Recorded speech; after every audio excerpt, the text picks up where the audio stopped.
Emma was 23 years old when she started her new job in the city. It was her first real office job after college. She felt nervous but excited. The company was large and modern, with tall glass windows and a busy lobby. People walked quickly, holding laptops and coffee cups. Everyone looked confident. On her first day, Emma arrived 30 minutes early. She wore a simple blue dress and black shoes. She wanted to make a good impression. She stood in front of the building and took a deep breath. This is a new beginning, she told herself. Inside the office, everything smelled like fresh paper and coffee. A kind woman from Human Resources showed her to her desk. "Your boss will meet you soon," the woman said with a smile. "His name is Daniel Clark. He is strict but fair." Emma nodded.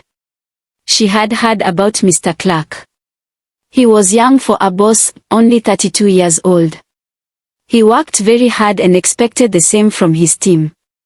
A few minutes later, she heard a calm, deep voice behind her. "You must be Emma." She turned around quickly.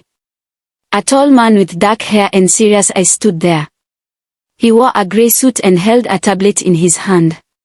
"Yes, sir. I'm Emma," she said softly. "I'm Daniel," he replied. "Welcome to the team." He did not smile much, but his voice was not unkind. Emma felt both nervous and curious. This was her boss. In the first weeks, Emma worked very hard. She checked every email twice. She arrived early and left late. She wanted to prove herself. Daniel noticed her dedication. One evening, the office was almost empty. Emma was still working on a report. She did not understand one part of the data. She looked worried. Daniel walked past her desk and stopped. "Why are you still here?" he asked.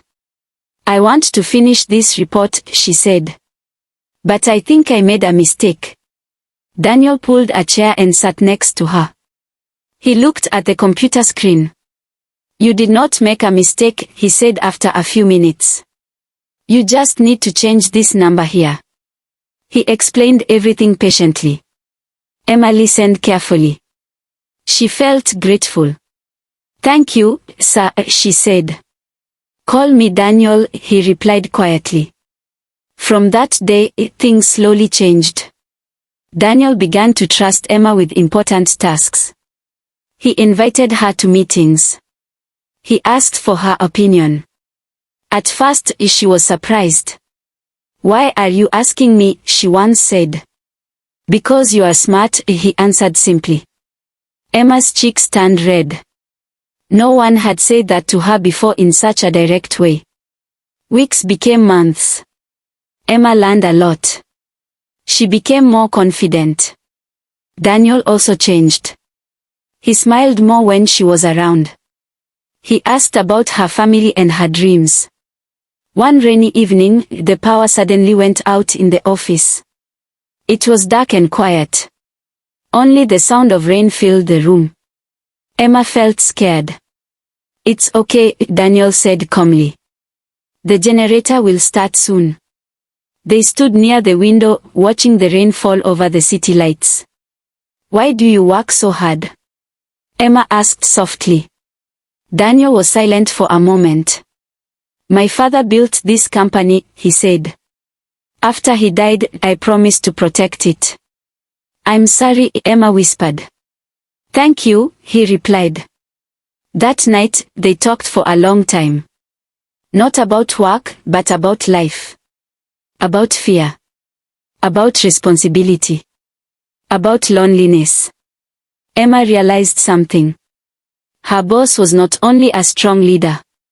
He was also a human being with pain and dreams. After that evening, their connection grew stronger. However, Emma tried to control her feelings. "He is my boss," she told herself. "This is not right."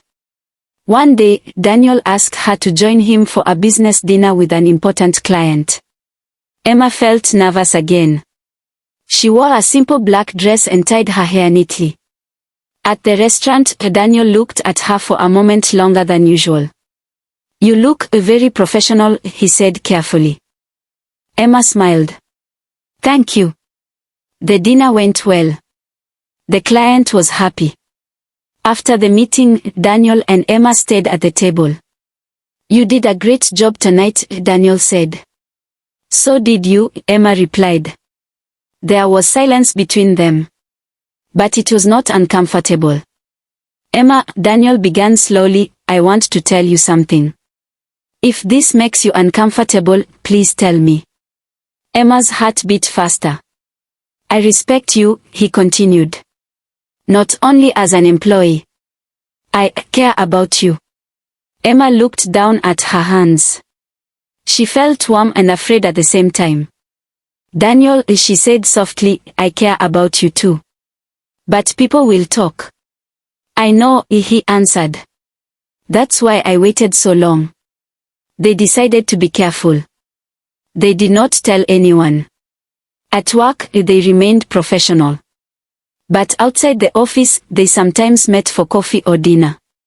Emma discovered that Daniel loved simple things. He enjoyed walking in the park and reading old books. He liked cooking on Sundays. He was different from the serious boss everyone saw. One afternoon, a coworker named Lisa looked at Emma with suspicious eyes. "You and Mr. Clark seem close," she said. "We work together," Emma replied calmly. But rumors started to spread. Emma felt stressed. She did not want people to think she received special treatment. She worked even harder than before. One day, she went into Daniel's office and closed the door. "This is becoming difficult," she said. "People are talking." Daniel looked serious. "I don't want to hurt your career," he said. "You are talented. You deserve respect." They decided to tell the truth to the company's board. It was not easy. Some members were surprised. Others were unhappy. "This is unprofessional," one older man said. Daniel stayed calm. "Emma is one of our best employees. Our relationship does not affect her work." After a long discussion, the board agreed on one condition: Emma would move to another department, so she would not report directly to Daniel. Emma felt sad but also relieved. She wanted fairness. Months passed. Emma proved herself again in her new department. She succeeded without Daniel's help. People respected her. One evening, Daniel invited her to his apartment for dinner. He cooked pasta and lit candles. "Why so formal?" Emma laughed. Daniel looked nervous for the first time since she had known him. "Emma," he said, standing in front of her, "when you came into my office for the first time, I saw a young woman who was afraid but brave. You changed this company. You changed me." Emma felt tears in her eyes. "I don't want to be only your boss," he continued. "I want to be your partner. For life." He knelt down and showed her a small ring. "Will you marry me?" Emma covered her mouth in surprise. She remembered her first day at work. She remembered how nervous she felt. "Yes," she whispered. "Yes, I will." They married in a small ceremony. Only close friends and family were invited. Some coworkers came too. Even Lisa smiled and congratulated them. At the wedding, Daniel held Emma's hands and said, "You are not only my wife. You are my equal." Emma smiled brightly. She was no longer the nervous girl from the first day. She was confident, strong, and loved. After marriage, they created clear boundaries between work and home. In the office, Daniel treated Emma like any other manager. At home, they laughed, cooked, and shared dreams. Years later, Emma sometimes told young employees her story.